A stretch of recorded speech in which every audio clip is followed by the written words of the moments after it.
Bonjour, nous sommes à la vidéo 2 pour faire le petit bas pour bébé. Dans cette vidéo, je vais vous apprendre à faire le talon d'une couleur contrastante. Ici, je vais vous montrer mon petit truc pour ne pas avoir de couleur des côtes qui se mélangent aux couleurs du talon. Voyez-vous, j'ai une transition très propre. Alors, on reprend nos côtes qu'on a fait précédemment dans la vidéo précédente. Alors ici, on avait monté 36 mailles. Je vais prendre les 18 premières pour faire mon talon.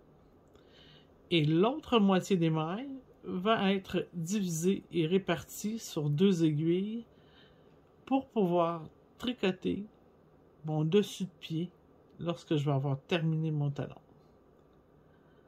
Alors, c'est toujours de la même façon, la répartition. On divise le nombre de mailles par 2. Donc ici, c'était 36. Alors, 18 mailles pour le talon. Et l'autre moitié des mailles vont servir à tricoter le dessus du pied. Alors, je m'exécute.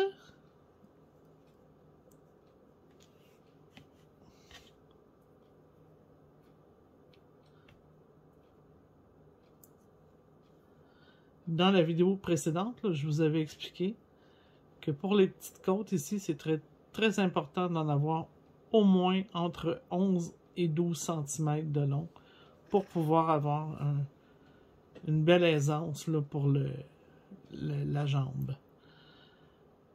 Et ça colle bien, comme ça le petit bébé perd pas ses bas. Alors le truc, c'est très simple. Le premier rang qu'on va effectuer de votre talon. Normalement, il aurait été fait avec une maille glissée en droit, une maille en droit, une maille glissée en droit, une en droit. Ce que nous, on va faire, c'est qu'on va tout tricoter ce petit rang tout à l'endroit sans aucune maille glissée. Alors, je m'exécute, je tricote mes premières 18 mailles du tour tout à l'endroit pour le premier rang du talon.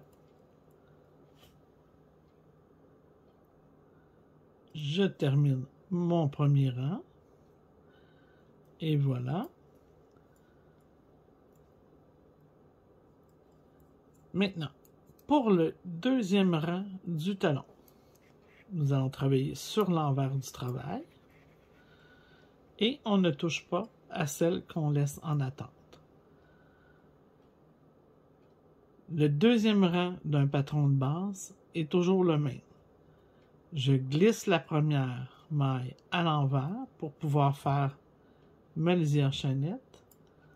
Donc attention, ici, je vais le refaire. On doit passer sous le fil doit être par-dessus, pour venir chercher notre maille à l'envers. Et on glisse à l'envers pour être prête à tout de suite tricoter à l'envers. Et je vais tricoter mes 17 dernières mailles de mon talon tout à l'envers. J'ai glissé seulement la première à l'envers. Je termine mon deuxième rang de mon petit talon tout à l'envers.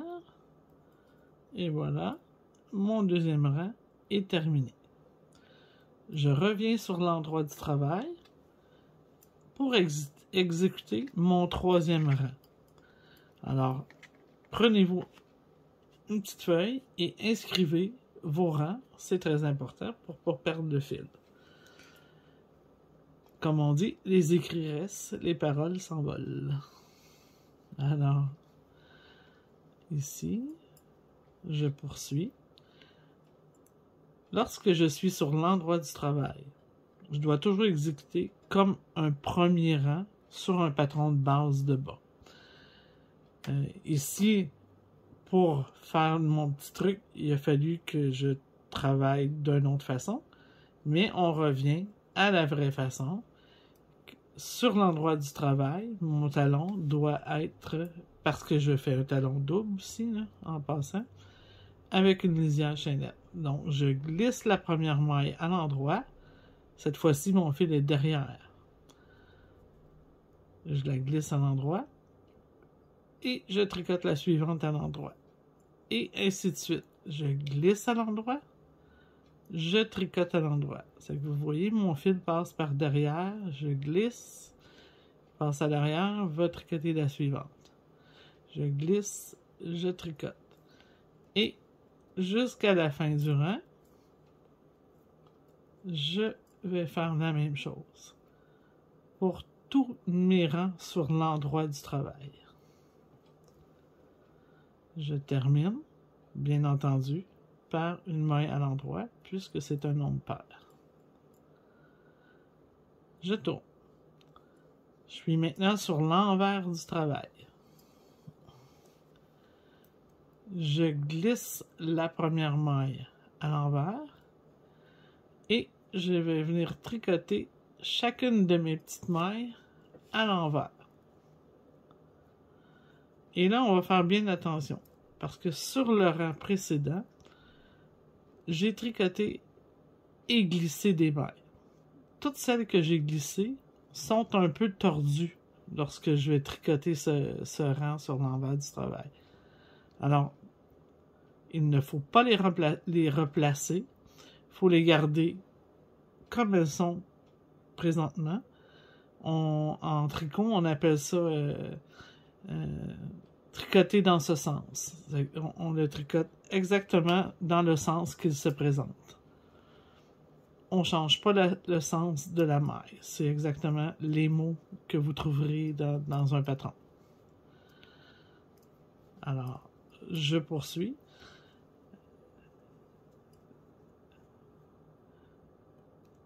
Et le fait qu'on a glissé la maille sur le rang précédent et qu'on la tricote de ce côté, ça va lui donner une petite rigidité pour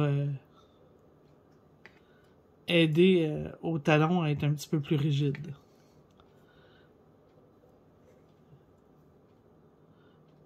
Et c'est ce qu'on veut, parce que ça tient mieux.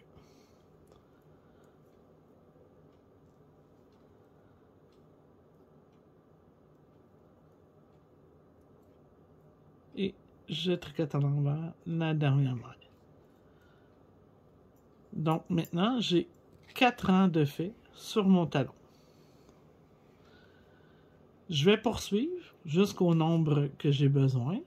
Dans le cas ici, ça va être 18 rangs, parce que j'ai 18 mailles, donc je fais 18 rangs. C'est toujours la même façon, c'est un patron de base, donc c'est simple comme ça. 18 mailles, 18 rangs.